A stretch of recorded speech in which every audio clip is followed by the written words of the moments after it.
In this video, we show how you can dynamically populate a drop-down control, checkbox, or radio button control with data that is computed at runtime in the onDialogInitialize event.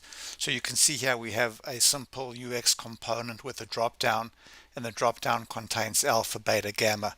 So let's just take a look at how this was done. So if we go to controls over here, and we look at the choices for this drop-down control, we can see that we've used the variable option.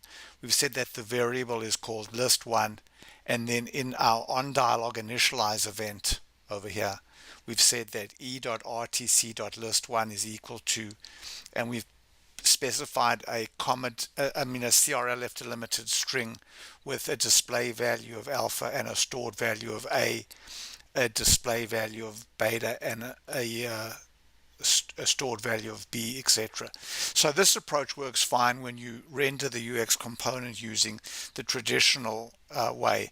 But if you use the new static HTML option, this approach doesn't work, and you'll need to use an alternative approach. So let's go now and render this component as a static HTML page. So we'll go here to Save Page. We'll turn on the Run component using a static HTML option, and we'll save a page here called page 1, and then we'll go ahead and we'll run it. So first we'll create the static HTML version of the component,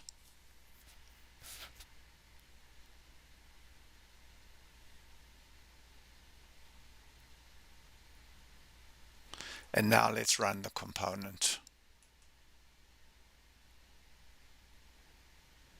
And we see that basically the component the drop-down has not been populated. So let's go and fix that using the technique that is recommended for static HTML. So we'll go back to our component here, and then we'll go over to controls, and we'll go to the choices here, and we'll see that this technique that we've used of a variable is not supported for static HTML. So it says that if you want to use static HTML, you need to write some code in the onDialogInitialize event. And the first thing you need to do is make sure that the control is configured as a JavaScript control. So let's go back to controls here and change this control from being a regular control to a JavaScript control. So now we'll go back to choices here, and then click on the hyperlink to get examples of how the code should be written. And I'm going to just copy this code to the clipboard.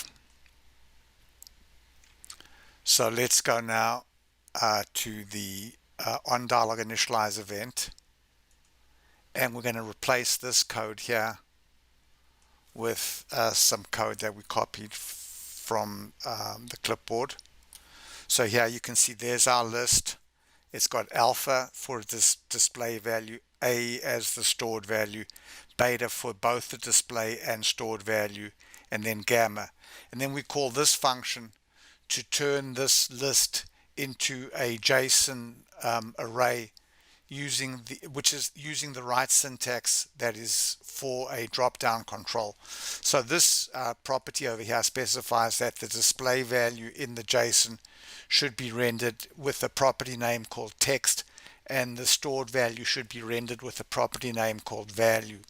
So then what our JavaScript does is it gets a pointer to the drop-down control, which is called, I think it's called DD. Let's just go and confirm that. So it's actually called, I think it's called DD1. So it's called DD1. So let's go back to server-side code here and say DD1. So we get a pointer to the drop-down control, which is an object.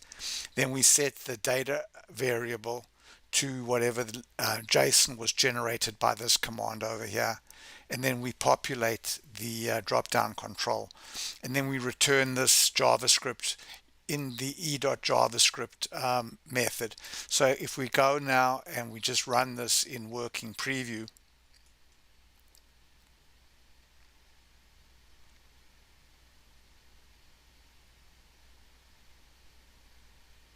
we'll see that the drop-down is populated. And if we now go and rerun our HTML page that renders the component as a static HTML page, we'll go here and we'll see that there we go. You can see it's working correctly now.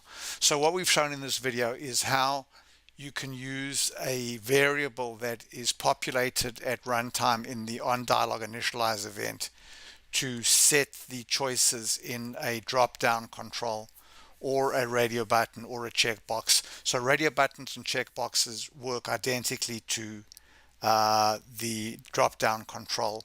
In other words, you need to make them into JavaScript controls, and then you need to generate some JSON in the onDialogInitialize event. Thank you very much for watching.